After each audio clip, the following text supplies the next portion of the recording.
فرمي بردوام كومالك هن لأمتكم لسر حق أمينه يعني لسر ديني حق عشان فرمي أواني كدجاتي أنا كان ناتوان زرريان بيا بجين جاد جاتي كان بتشك بيو بيان قرنو بيان كجنو بريناريان كانوا رابيان ينو عزيتيان بنيات جاتي كان بإعلام وبدم وبرد وردكاري وسكر دن بلا سريان وبختان بوكدنيا وناشرين ناشرين كدنيان بيا فرمن ناتوان زرريان بيا علماء فرمون هو ما أنا كربا قياس بو كسيك دعوة كربو ديني حق ما بزاني نواني جاتي كانت توان زرري بيا بجين فرمي شون أمانة بزاني زرري بيا بجين أمانة بزاني باشك شاكا بيا بانغ أولو طائفين بيضنگ بووە لەسەر حەق نیگەیانە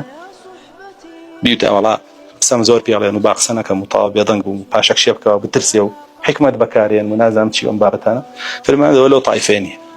کوێ دەرەوە تەواو چکە بە دیاریەوە حەقە بینێ و لێگەڕێ ضایع بێ ئەوەمان ناسینەوە فەرمێ هەتا وەکو قیامەت ئەو جەماعەتە هەر ئەبن بەدەست و بەدەم ئەو دینە سەرخ نابڕێ لەم ئومەتەیە هەر هەشە و هەر ئەژنێ بۆیە ئەم دینە هەر سەرەکەوێتەوە الله جل جلاله يفهم هو الذي أرسل رسوله بالهدى ودين الحق ليظهره على الدين كله فرمي خوم بيغمري خوم ناردو بهدى يعني علمي شاك علمي بسود ودين الحق يعني عملي صالح كرداري شاك فرمي حر سري خم بسر همو دين بطالة كاني سرزبيا جاي تكافر ومشركيش باحر بيان ناخذ باحر داخل طليانا بحر سركه جاي ترتو لقل كامي لسيك الزياتني يا لويك سريخي يا لويك دجاتك يا لويك بموقفنا أخوة شلك ما نينا بموقفنا لا يا لوي سريخي يا لويك دجيتي أجر سرينا خي حتما دجيتي اشتوا ما نية الإسلامته بموقف بي لبرانبر إسلامه أصلا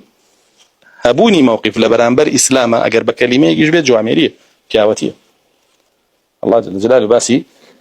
أو كياواك لسورة ياسين كدي دين سرخة وجاء رجل من أقصى المدينة قال يا قوم اتبعوا المرسلين بياوك هاد لو سروا بياونا بياوانا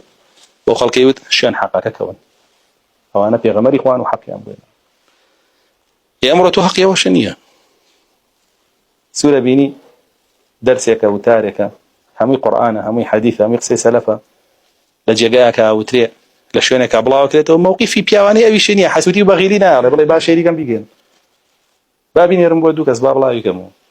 يا ترسنوكيا ويا حسودية ويا بيسي وقيازوني خوت